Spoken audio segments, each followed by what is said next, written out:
Sebelum kita memulai pembelajaran pada hari ini, marilah kita berdoa bersama-sama dan kepercayaan kita masing-masing. Doa mulai.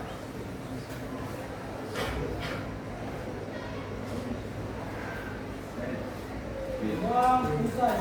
Ya bersalam. Assalamualaikum warahmatullahi wabarakatuh. Baik, sebelum kita mulai pembelajaran, jawab dulu ya. Florentina Yosefi, Humaira Zakia Tasya, Imade Adi Arka, Imam Mahdi, Imam Mulyadi, Junaidy Saputra, Khaira Azaba, Lim Peter, Isa Nadiana Putri, hadir. Muhammad Saji Alfitra, Muhammad Nabil Septian, Muhammad Dafa Al-Tifari, Muhammad Hadir Abdullah, Muhammad Isyad Maulana, Muhammad Khairul, Nada Nurani Sidar, hadir. Niluh Putu, Isrina Bella, hadir. Nauri Ayu Ningsi, Alpan, Raiza Arjuna, Sofian Ikram Al-Jasim. Baik, minggu kemarin kan kita ulangan. Kemarin yang udah hari itu siapa? Angkat tangan. Ada berapa orang? Abdillah, kamu hadir kemarin? Bila tolong yang sebelah sini pindah ke tempat duduk temannya yang belum ulangan ya. Yang belum ulangan pindah ke bangku bagian ini.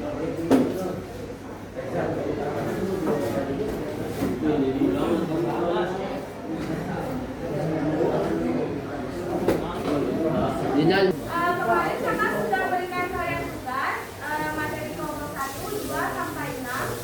Hari ini yang maju presentasi kelompok 1 ya. Coba kelompok 1 kenalan.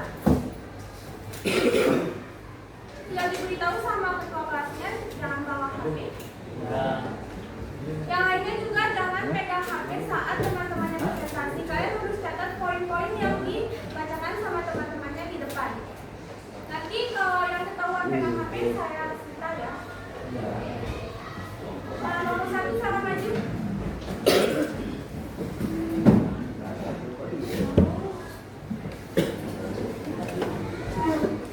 Kak, jangan diulang nih. Warahmatullahi wabarakatuh. Selamat pagi semuanya. Kami dari kelompok 1 akan hasil penjelasan kami tentang pasal 7 hasil amandemen tentang pemberantasan masa jabatan presiden dan wakil presiden. Yang pertama akan dibacakan oleh teman kami, Juna. Oke, untuk pertama-tama kita tuh harus mengetahui terlebih dahulu apa sih latar belakang dari pasal 7 ini. Jadi di masa Orde Lama, pasal itu telah diangkat sebagai presiden seumur hidup melalui ketetapan MPRS nomor 3 MPRS tahun 1913. Sedangkan di masa Orde Baru, Presiden Soeharto itu memimpin negara dari tahun 1965 sampai 1998 atau sekitar 3 dekade. Hal itu tentunya sangat-sangat berlawanan dengan demokrasi yang ingin dipegang oleh Pancasila maupun ingin dipegang oleh Indonesia. Oleh karena itu, pasal 7 ini diperlukan amandemennya yang dilakukan pada sidang umum MPR di sekitaran tahun 1999 yang menetapkan bahwa presiden dan wakilnya hanya dapat menjabat selama 5 tahun dan bisa dipilih kembali hanya untuk 1 kali masa jabatan. Perubahan itu tentu saja bertujuan biar tidak ada dominasi kekuasaan dan tidak memperkuat sistem demokrasi. Dan kayak gimana sih perbedaan antara pasal 7 sebelum dan sesudah amandemen, maka itu akan di slide berikutnya.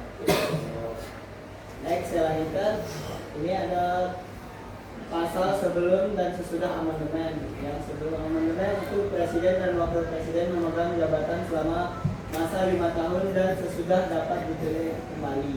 Sesudah amandemen, Presiden dan Wakil Presiden memegang jabatan selama 5 tahun dan sesudahnya dapat dipilih kembali dalam jabatan yang sama hanya untuk 1 kali masa jabatan. Selanjutnya Tujuan amandemen pasal 7 UUD 1945 bertujuan membatasi masa jabatan Presiden dan Wakil Presiden maksimal 2 periode. Hal ini dilakukan untuk menjaga konsentrasi kekuasaan yang berlebihan seperti yang terjadi pada masa Orde Lama dan Orde Baru. Dengan pembatasan tersebut diharapkan tercipta sistem pemerintah dan demokratis dan akuntabel. selanjutnya itu dampak amandemen. Setelah amandemen tersebut dilakukan, Presiden tidak dapat lagi menjabat lebih dari 2 periode. Jika seorang presiden sudah menjabat selama 2 periode, maka ia sudah tidak boleh lagi mencalonkan diri sebagai calon presiden pada pemilihan umum berikutnya. Dampak lainnya juga berkurangnya kekuasaan presiden dalam pemerintahan, sehingga terwujudlah sistem check and balance di mana 3 pilar bangsa, yaitu presiden sebagai eksekutif, DPR sebagai legislatif, dan MPR sebagai yudikatif, mencapai keseimbangan tanpa ada yang memiliki kontrol lebih besar terhadap satu sama lain. Jadi, kesimpulan dari materi amandemen pasal 7 Undang-Undang Dasar 1945 adalah merupakan langkah penting dalam memperkuat sistem demokrasi di Indonesia dengan menetapkan masa jabatan presiden dan wakil presiden maksimal 2 periode atau 10 tahun. Konstitusi mencegah terjadinya konsentrasi kekuasaan yang berlebihan. Hal ini juga menciptakan peluang bagi regenerasi kepemimpinan nasional secara berkala. Perubahan ini lahir dari semangat reformasi yang menuntut transparansi dan akuntabilitas dalam pemerintahan. Pengalaman masa lalu menunjukkan bahwa kekuasaan tanpa batas berisiko menyebabkan otoritarisme atau kekuasaan yang semena-mena. Oleh karena itu, pembatasan masa jabatan menjadi instrumen penting untuk menjaga keseimbangan kekuasaan dan stabilitas politik. Sekian presentasi dari kelompok kami. Apakah ada yang ingin bertanya? Tangan dik. Tangan dik.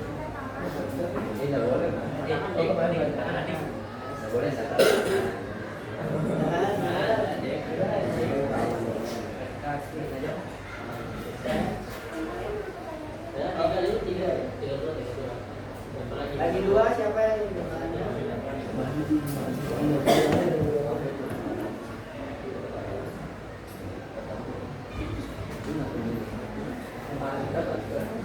Tidak ada.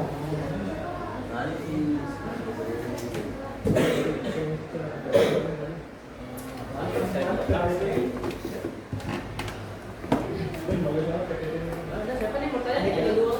Kedua, siapa? Lagi 2. Yang mau bertanya? Bisa, tidak?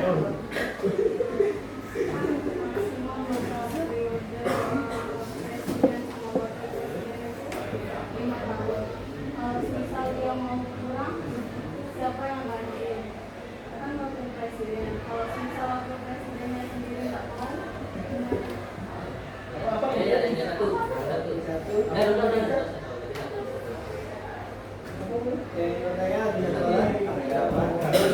Siapa ini? Ayo.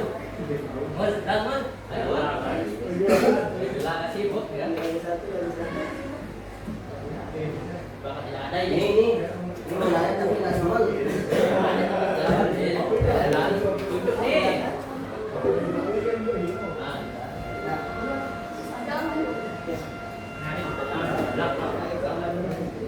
Amandemen itu perubahan dari suatu pasal. Itu ada nih. Oke.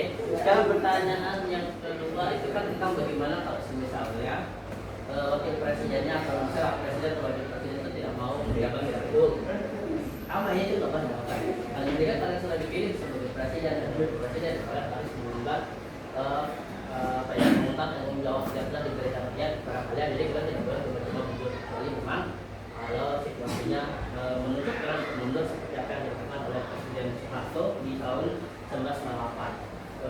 Lalu kita sekarang berandai-andai bagaimana kalau misalnya terjadi suatu kejadian yang membuat baik presiden atau wakil presiden itu bilang. Contoh, misal presiden terbunuh, wakil presiden juga terbunuh, atau kedua mati dalam masa jabatannya mereka. Nah, kalau tidak salah dari yang pernah saya baca, ketika jabatan presiden dan wakil presiden itu kosong, maka jabatan itu akan diisi oleh 3 kementerian, Kementerian Dalam Negeri, Kementerian Pertahanan, dan Kementerian Luar Negeri kalau tidak salah. Nah, 3 kementerian ini adalah yang akan menggantikan peran presiden dan wakil presiden ketika sudah terjadi presiden dan wakilnya itu tiba-tiba tidak bisa menjabat, entah karena dia ada alasan tertentu, entah dia sakit, entah dia meninggal atau terbunuh dalam suatu kejadian. Jadi itu untuk jawaban dan Kan makanya pas masa zaman Jokowi kan wakilnya pernah bilang tuh, nggak tahu tuh. Kan itu nggak ada kasus kan kalau bilang dia ada yang menggantikan di posisinya sama 3 menteri. Nah kan itu yang 3 menterinya pun nggak ada kejelasan di tahun itu. Nah untuk kamu menjawab tuh kan kamu bilang nggak mau dibunuhin dari kan nggak ada itu kan. Kan itu nggak ada kasus ya apa kan. Nah kamu ada jawaban nggak untuk kasus yang tahun kemarin pas jabatan Jokowi itu? buat jabatan Pak Jokowi itu sebenarnya kita ada tentang pemerintahan. Kalau kalian juga nggak bisa nggak tahu lah apa yang sebenarnya terjadi di puncak pemerintah saya. Apa sih yang sebenarnya terjadi di balik saya? Kita sebagai rakyat cuma melihat apa yang pejabat tersebut tampilkan di depan layar. Tapi kita nggak pernah tahu internalnya mereka, di dalamnya mereka itu ada apa. Kita kan sebagai rakyat biasa gitu. Dan wakilnya yang bilang sebenarnya nggak jalan-jalan banget. Karena kalau dilihat di akun sosial media dia itu sebenarnya aktif, cuma emang jarang disoal sama media aja. Jadi dia sebenarnya beliau aktif, cuma jarang di sama media. Nah, kalau masalah kementerian ya sudah, kan kementerian ditunjuk oleh presiden. Kalau misalnya kementerian yang nggak benar, nggak serta-merta itu salahnya presiden. Bisa jadi mungkin ada faktor-faktor lain yang membuat menteri tersebut bermasalah, menteri tersebut nggak bisa kita jelasin lah kenapa dia berlaku kayak begini. Cuman yang balik lagi, sebagai rakyat biasa, kita ini nggak pernah tahu apa yang ada di internal atau di dalam pemerintahan secara penuh. Mau setransparan apapun suatu pemerintahan, kita nggak akan pernah tahu betul seperti apa hubungan antar menterinya, antara menteri dengan presidennya, dan hubungan antara perangkat-perangkat atau lembaga-lembaga pemerintahan. Jadi kita tuh ya, kalau misalnya mereka kerjanya bagus, oke, kita berikan apresiasi. Tapi kalau misalnya mereka kerjanya yang jelek, kita kritisi mau dimanapun internalnya, kan kita nggak pernah tahu. Jadi kewajiban kita cuma hanya mengkritik aja, walaupun kita nggak pernah tahu apa yang terjadi. Kalau mereka nggak benar, kritik aja. Dan masalah wakil presiden ya itu, cuman memang jarang suara dia aja. Ya beliau aktif, cuman jarang suara ekonomi. Sudah, sesi kedua siapa yang bertanya sesi kedua? Masuk.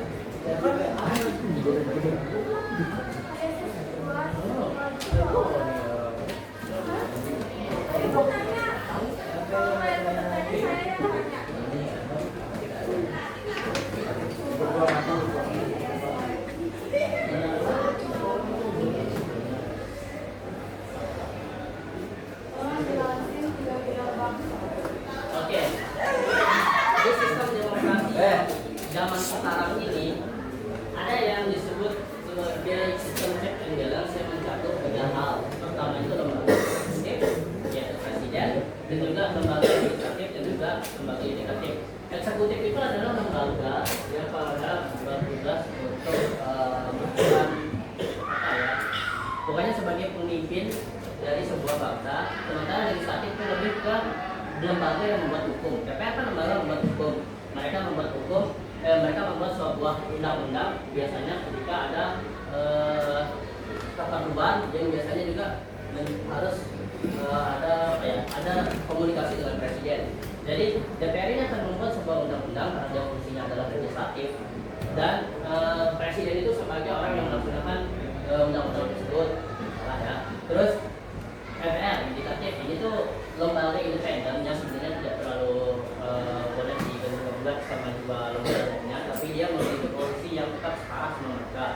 yang dimana yudikatif ini kayak namanya dia itu bertugas untuk menertibkan orang-orang yang melanggar orang-orang yang melanggar hukum gitu. Mau orang itu kayak gimana pun, mau dia itu rakyat biasa, mau dia itu pejabat, mau dia itu kementerian, mau dia itu presiden sekalipun, ketika mereka melakukan pelanggaran undang-undang, maka MPR ini adalah lembaga tertinggi untuk mengadili mereka gitu.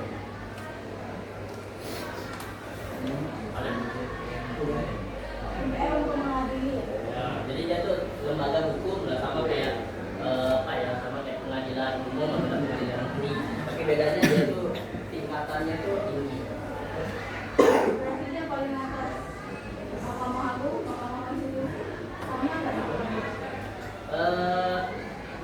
Sebenarnya ya ada satu. Sebenarnya ya kalau dari perspektif saya MA dan MA sebagai Mahkamah Konstitusi dan Mahkamah Agung posisinya itu sama, cuman dia tuh nggak punya kekuasaan yang sebesar MPR, karena MPR itu kan majelis permusyawaratan rakyat. Dia itu adalah lembaga yang benar-benar bertugas untuk melakukan peradilan kepada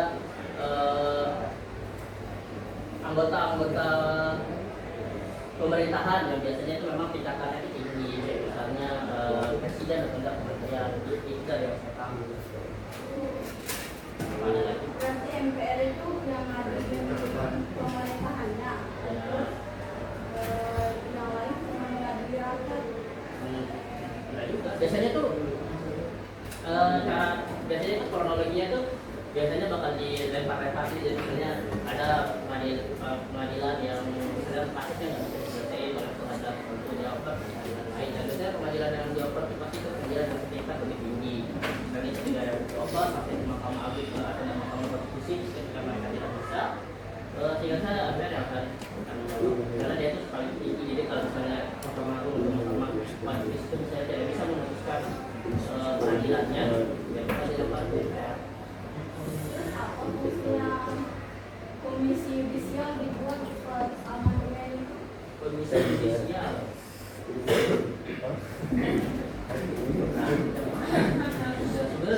Saya Pak komisi yudisial itu ya. Cuman Saya ingat komisi yudisial itu kayak yang seleksi hukum hakim atau yang dia bisa ambil. Jadi kan dia berkaitan sama MPR, MK sama Mahkamah Agung. dari kalau misalnya dari kendaraan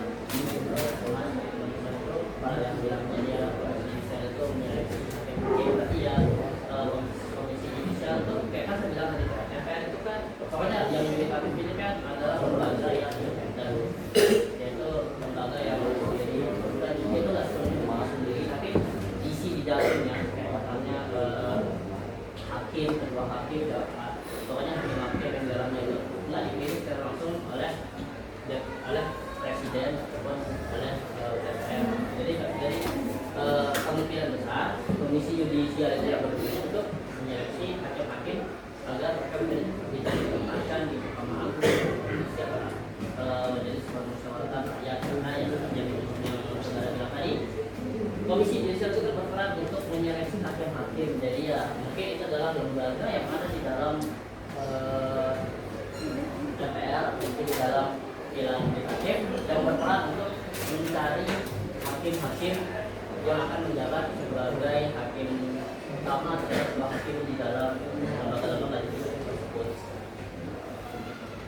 Kembali lagi ke pengertian MPR sebagai yudikatif tadi. Kan kepanjangan MPR itu majelis permusyawaratan rakyat. DPR Dewan Perwakilan Rakyat. Hampir sama kan? Tapi kenapa MPR lebih ke hakim-hakim lebih ke sama ke kayak artinya kalau ke hakim-hakim lebih untuk ke apa namanya hukuman ya. Oke, itu sebenarnya poin yang bakal saya bahas sekarang. Seperti saya mungkin bisa saya saran, mungkin teman-teman nanti bisa kalau kayaknya benar seperti itu. Tapi sebenarnya kemarin malam saya agak ngantuk, karena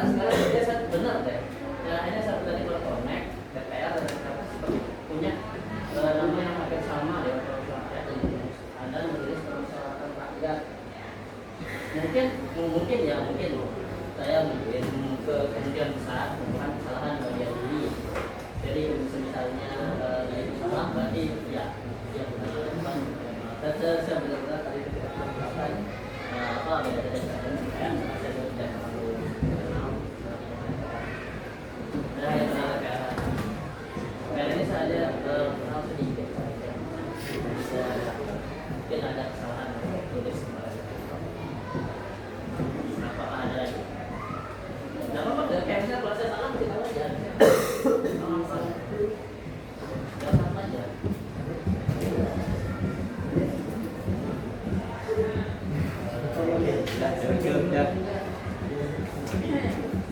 Hampir mulai hampir terjadi.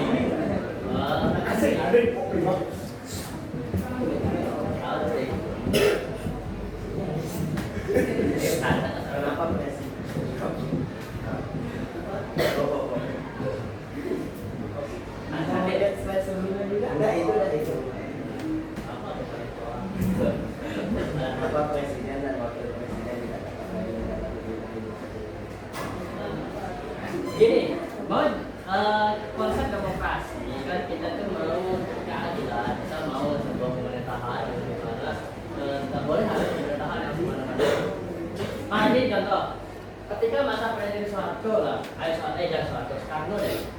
Mungkin semua orang melihat Presiden Soekarno itu sebenarnya presiden yang kurang bagus kalau kita lihat presiden. Dia sudah saya bilang dia ditetapkan sebagai presiden seumur hidup. Waktu itu neraca keseimbangan kekuasaan Presiden Soekarno itu adalah dua hal, TNI Angkatan Darat sama PKI. Selama yang dua ini seimbang, nggak ada PKI dalam kuat dan TNI atau TNI juga dalam kuat dan PKI, kekuasaannya Presiden Soekarno itu akan terus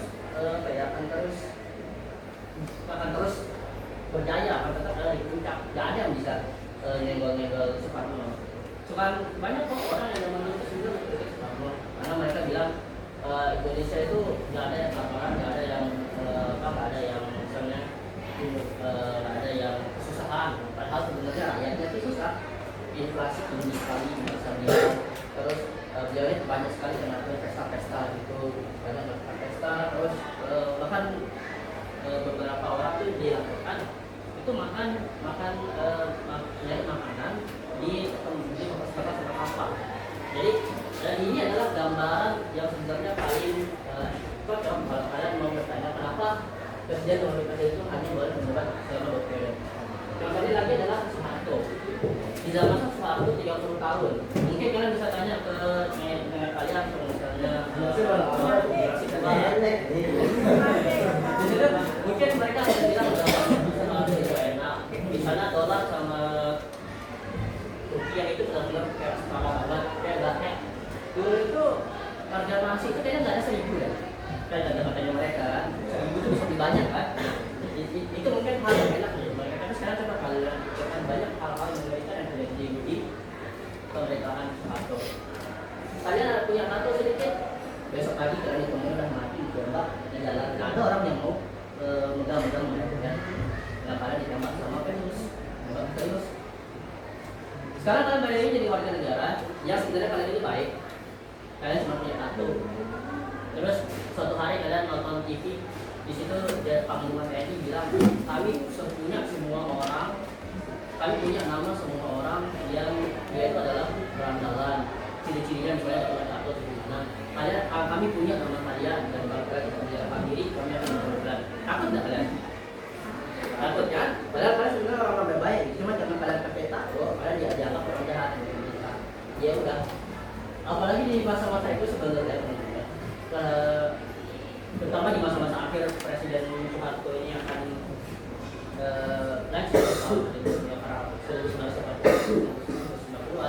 banyak banget tragedi mengerikan.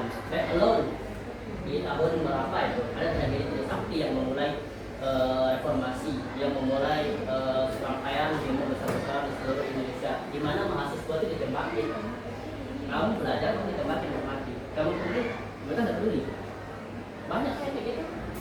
Zaman-zamannya beliau, makanya inilah alasan kenapa kita tidak boleh membiarkan adanya presiden jabat dalam waktu yang lama, karena inti dari sistem demokrasi adalah jangan sampai ada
2 dari DPD, 2 dari DPR. Sedangkan DPR itu terdiri dari seorang ketua dan 5 wakil. Hanya dari anggota DPR saja. Beda lagi sama DPD-nya. Ada yang mau menanyakan lagi?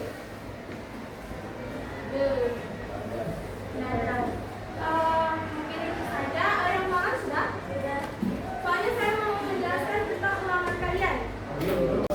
Baik, kamu mau kasih tahu misalnya soal nomor pertama ulangan kemarin itu, yang sesi pertama itu, banyak yang tidak tahu Pancasila sebagai Majelis itu apa.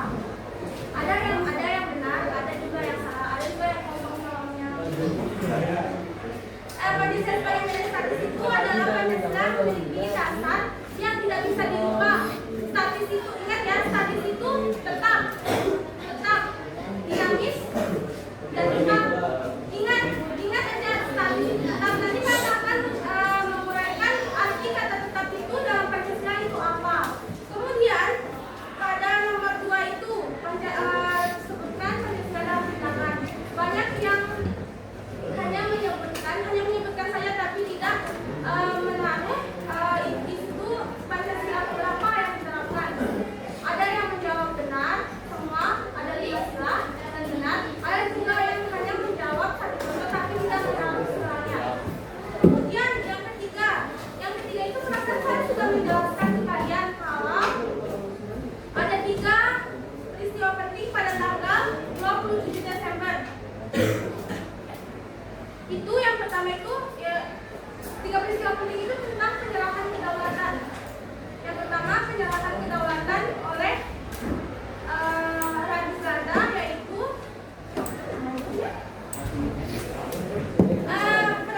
penyerahan kedaulatan dari kerajaan Belanda yang diwakili oleh Ratu Juliana kepada Muhammad Hatta sebagai wakil presiden. Kemudian yang kedua itu, kalian sudah tulis atau tidak?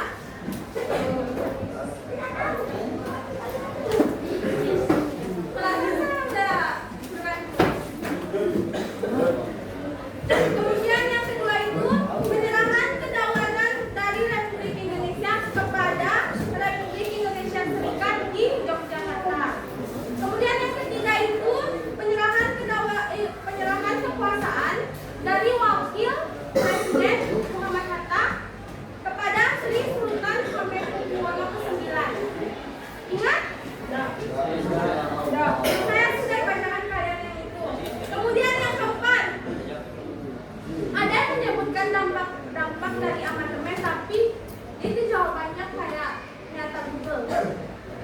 Ada yang melihat Google sama tidak sesuai dengan apa yang saya jelaskan waktu di kelas. Kemudian kalau kalian tidak menjelaskan, poin kalian hanya kurang 5, tapi kebanyakan tidak menjelaskan, hanya menyebutkan saja. Kemudian yang kelima, alasan utama sama juga kayak yang nomor 4 itu, kebanyakan kayak yang di Google. Jadi salah satunya sedikit dari kalian jawabannya tidak sama Google. Ingat ya, alasan utama diubahnya undang-undang itu, yang pertama itu kekuasaan presiden, MPR terlalu tinggi. Kemudian yang kedua, kekuasaan presiden sangat besar, kekuasaan tertinggi hanya berada di tangan MPR. Kemudian yang ketiga, pasal-pasal yang rutin. Pasal-pasal rutin tafsir itu kayak pasal-pasalnya terlalu umum, sehingga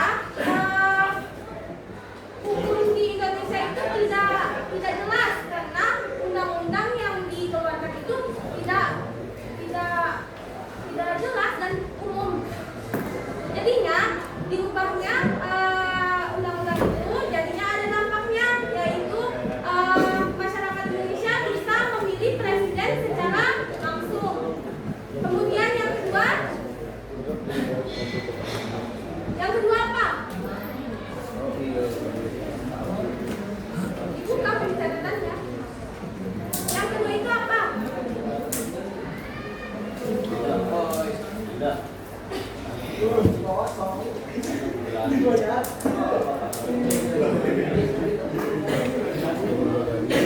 Berarti kalian tidak nyadar. Berapa saya bacain kemarin di depan? Apa? Saya bacain di depan, terus saya juga kirim PPT ke kalian. Iya. Makanya saya bilang. Di situ ada dampak sama alasan utama tujuannya undang-undang. Nah, ada tujuannya juga dampaknya. Ya. Dampaknya itu adanya rule of law, ada supremasi hukum, di mana hukum ditegakkan, tidak ada pandang bulu meskipun dia pejabat tinggi atau rakyat biasa. Paham?